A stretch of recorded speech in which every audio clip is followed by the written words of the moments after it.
Hello folks, welcome back to the channel and the second part of the Revell Snowspeeder diorama. So when I left you last time in the first part, we were going to damage this vehicle up and cause some sort of fire damage or what have you and attach the canopy. So we've done that. So essentially I just used a piece of styrene rod here to make sort of a hinge, very simple, to put the canopy in the sort of open position. And then here along the side, what we've done there is I've literally held a lighter underneath it and melted away the plastic to create this damage here. The scorching is done by the flame from the lighter really. And then around here I've just made a small hole here, which is sort of the blaster effect, if you like. That's where it's gone in, the laser or whatever it may be. And then we've used some Tamiya flat black, highly thinned, just around here, and some black UMP pigments just to create that sort of damaged effect. So that will sit on the diorama base, damaged with the crew obviously gone out of it.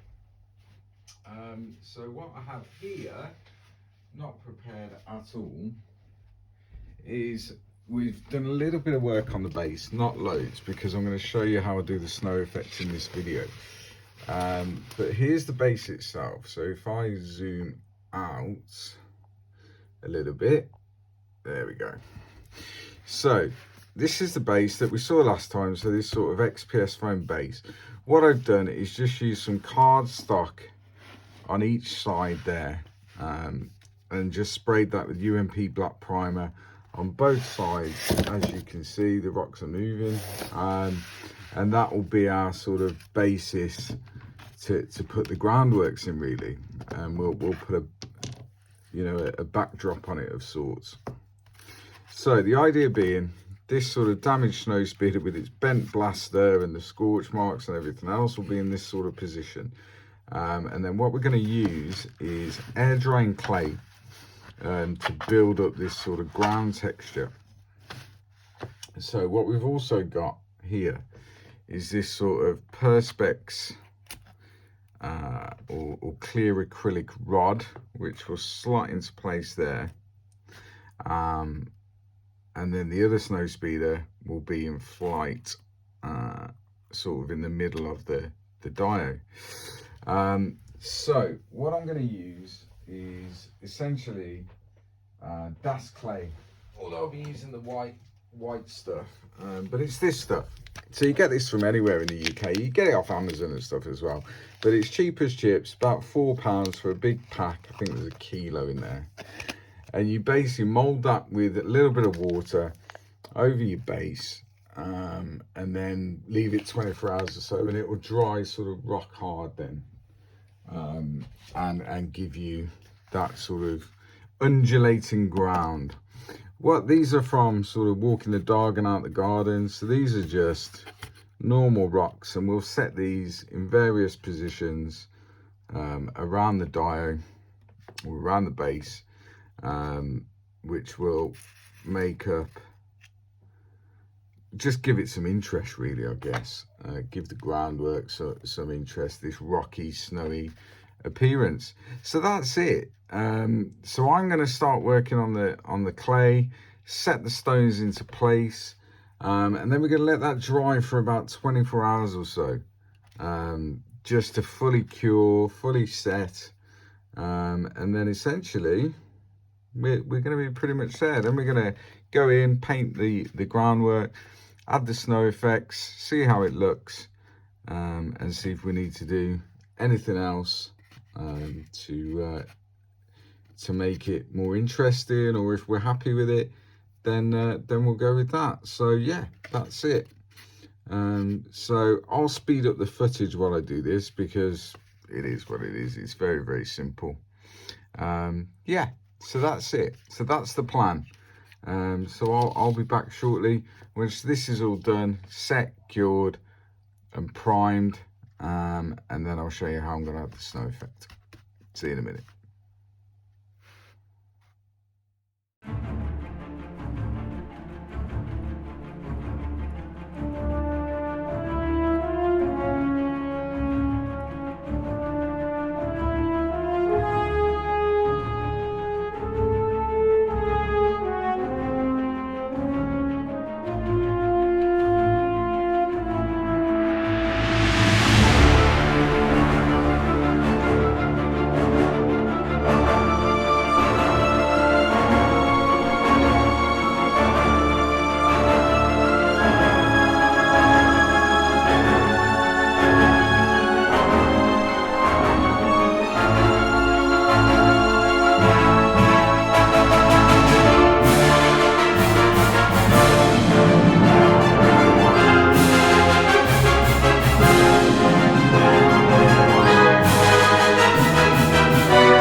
Okay, folks, so it's been probably 24 hours for the clay to dry, and then I primed it in UMP grey primer, and then I've left it another sort of 24 hours. And as you can see now, we have this sort of grey texture across the whole thing.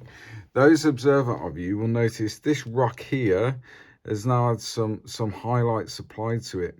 So what we're going to do is highlight all of these rocks before we add the snow texture, because once the snow texture is added, that will make it more difficult. And what we're going to do, we're not going for ultra realism with this.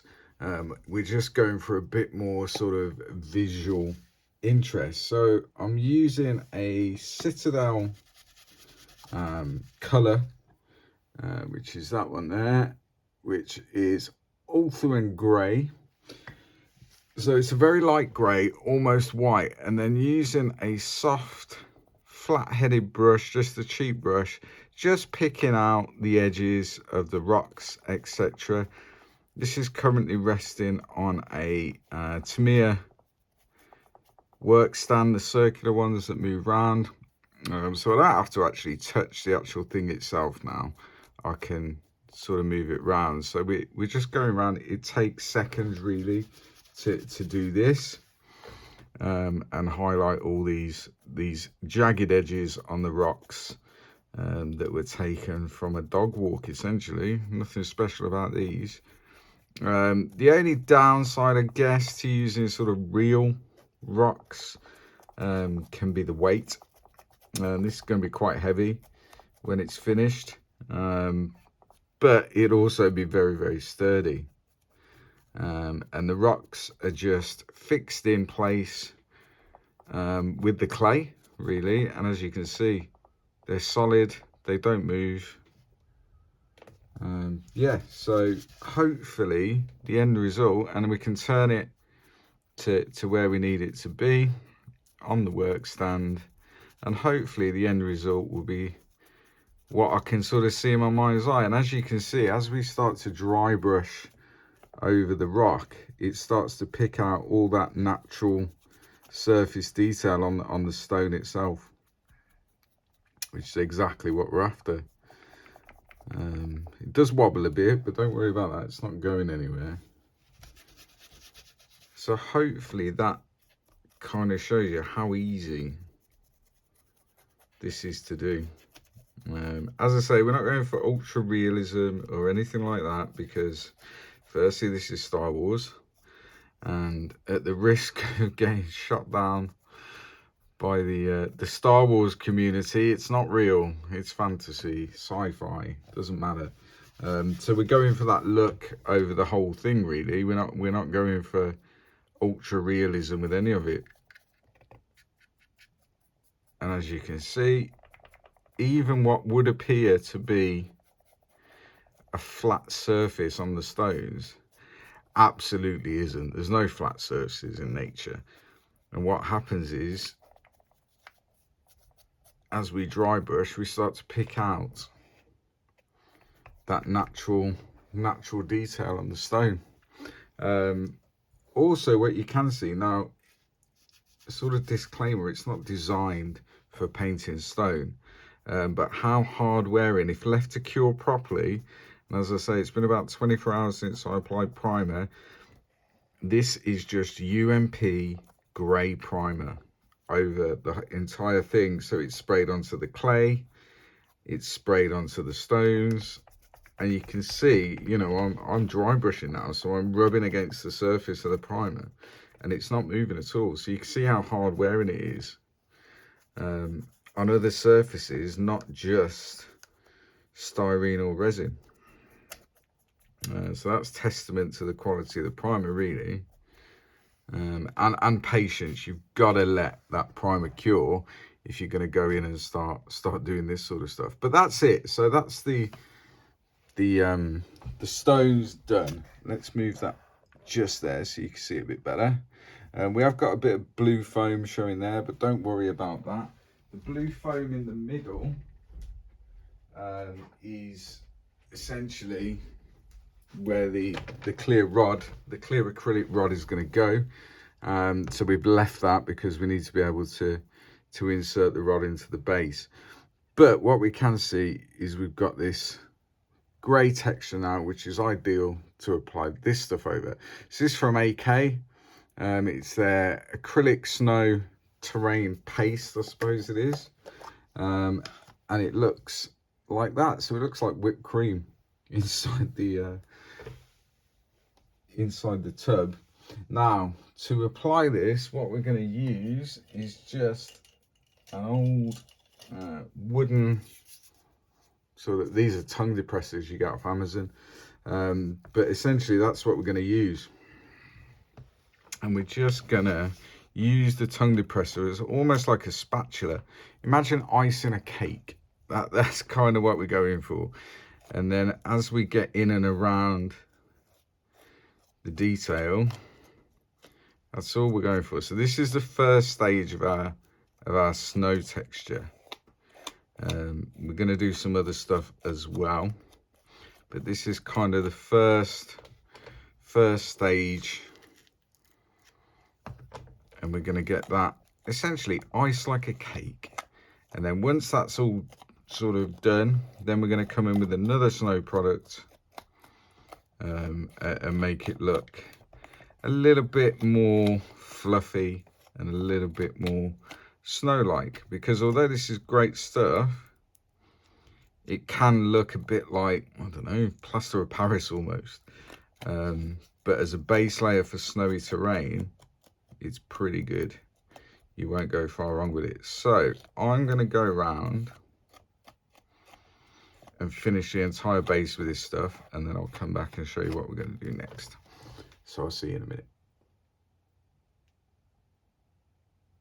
Okay folks, so the AK Snow Terrain Paste, or whatever you want to call it, is dry. It's quite firm now. It's been what, 3.5 hours. We've placed the snow speeder onto the diorama, and that's fixed in place now, and it is the snow paste that's holding that in place. So now we need to add some more texture to this. So that's easily done, I think. So here we have a 50-50 mix of just normal PVA glue and water. And then here we have this product, which is from Green Stuff World. So it's from their terrain series, and it's their snow flock. So it comes in this tub, and as you can see, we've got this sort of snow flock in there. So the idea is we're just going to cover the entire base with the watered down PVA glue. So make sure you're using an old brush. You don't want to use your best Artist Opus or Winsor & Newton brush for this. An old brush is ideal. And all we're going to do is spread the glue over the entire base with the brush. It says get an old brush. There we go. Yeah. And that's pretty much it. And then we'll sprinkle this over the top. Now what I have done, as you can see, is between the coating mat and the base of the diorama, I've just put a piece of card. And the reason for that is this snow flock, the same as any sort of static grass or anything like that, is likely to get all over your bench. So make sure we've got a little bit of PVA around the edge of where the snow speeder is there. And then we're just gonna put this, so I'll do this section and then I'll speed up the footage, because once you've seen me do one section, you've kind of seen it all really. But what we want to do is give the impression that some of this snow, you know, the snow speeder sort of crashed into it really. And there we go. So we'll do that, and then we'll get our snow flock just between our fingers, and then we start to sprinkle it on the base like so. Now this stuff's got a bit of a kind of shine to it, which I guess snow does kind of glisten in the sunlight, so that's what they're trying to recreate with this product, and I quite like the effect. Whether it's going to pick that up on camera or not remains to be seen. But there we go. So that's what we're trying to achieve. Now, it's better to go with more than you think you'll need initially.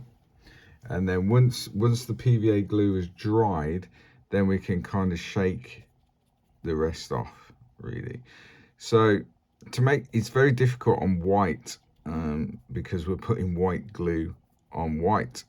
So I try and break it down into something that, like this, maybe into quarters or eighths in your head, so you can kind of make sure that you get the glue everywhere it needs to be,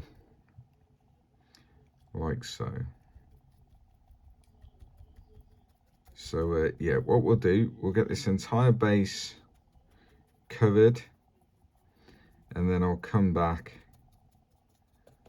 once it's dry and we'll see how it's looking and if we need to do anything else to it, or we're kind of ready then to start tidying it all up and getting it a bit more presentable, shall we say, before we start to put it in the display case and get it looking nice and presentable and looking a bit more like a piece you'd have on your, you know, on your bookcase or whatever, rather than this kind of badly iced cake that we've got currently. So that's what I'll do. So I'll see you in a bit.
Okay, so that's all the snow flock on the base now. So we're just going to leave that for probably a good 5 or 6 hours. Let that PVA glue go off, and then what we're going to do is come back in. We're going to spray some Woodland Scenics fixing spray over the top of the base to kind of fix any more loose flock that's there, and then we'll leave that about an hour, and then we're going to just shake it, remove the excess, then we'll come back, and then it's really time for us then to start thinking about sort of tidying it all up, getting it all nice and presentable, and putting it in a display case, mounting the in-flight slow speeder, putting the canopy back on this one, so on and so on. So we're not too far away now, so I'll come back once all this PVA glue is kind of cured and settled, and gone off, and then hopefully we'll be in a position where we're almost there and we're ready. But hopefully you can see on the camera, if I lift it up a little bit, you can see this sort of little sheen that's in the Green Stuff World flock, and I think that's quite nice, and it catches the light a little bit. It's not over the top, it's not glitter, but it just gives that sort of sparkly snow effect, which I quite like, depending on the application of it. But something like this, that essentially is a sci-fi subject, I think it's great, and I think it works really well. So we don't need to move the base as is. The reason we put the cardboard underneath is we can actually lift this via the cardboard, put it on a shelf, and let it dry, let it cure, and then we're done. So we'll come back, and hopefully we've got the effect that we were after. We have got some flock in the hole for the clear acrylic rod, but that's, you know, not to worry about that really. That will come out when we shake it, because there's no glue in there. So yeah, that's where we're at. I'll see you guys very soon.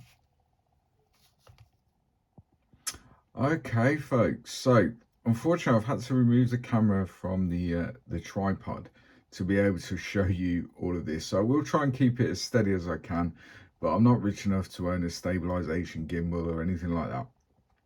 So if I move the camera out slightly, you can see now we're pretty much there with the diorama. So if I go closer, this is the sort of texture that snow has given us now. Now it's all dry. We've attached a canopy in the open position on the damaged snow speeder, and then what I've done is I've used carpet tape, which is a very strong double-sided tape, to attach the XPS foam to that clear perspex base, which is from the display case. Then what you'll see, hopefully there, is we've attached the sides to the display case, and we've just tied it up with some black paint, black acrylic paint, the sides, etc. The snow speeder that's in flight is obviously mounted on this clear perspex rod or acrylic rod, and I've used a magnet at the top, which I've just attached with CA glue. On the base of the snow speeder itself is another magnet, and that literally clicks into place like so. And as you can see, it's very, very sturdy, and we can turn it to whatever sort of position we want, and we want it in that sort of position with the 9/2 showing, because that's the date of the person's birthday, 9th of February. So yeah, that's it really.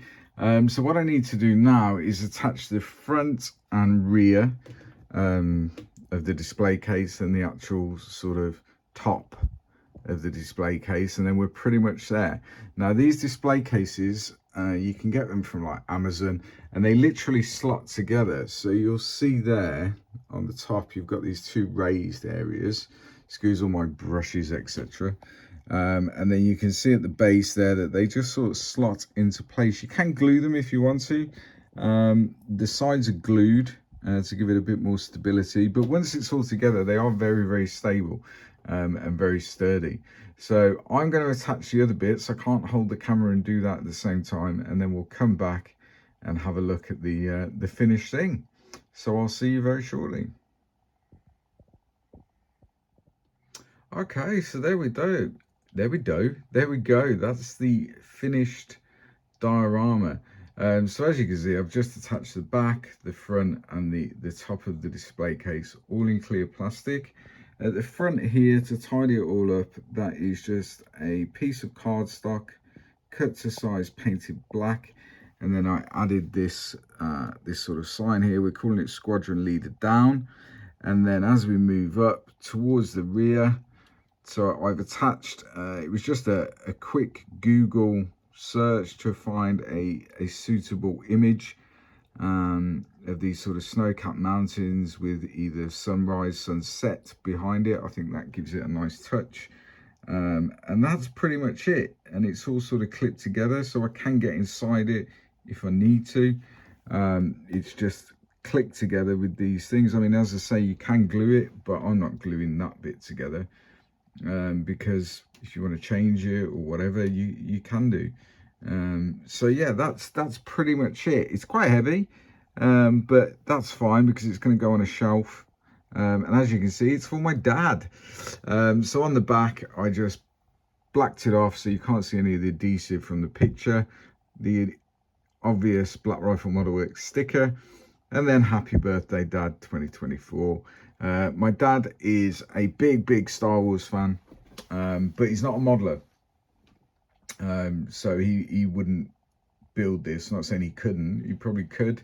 He's a bit of an artist, but sort of more traditional, sort of painting, sketching, that sort of stuff. He has an art studio at home, so I've kind of built this for him that he can have this in his art studio on a shelf, as a bit of a nod to Star Wars, because my mum certainly wouldn't allow it anywhere else in the house, so it needs to be out of the way.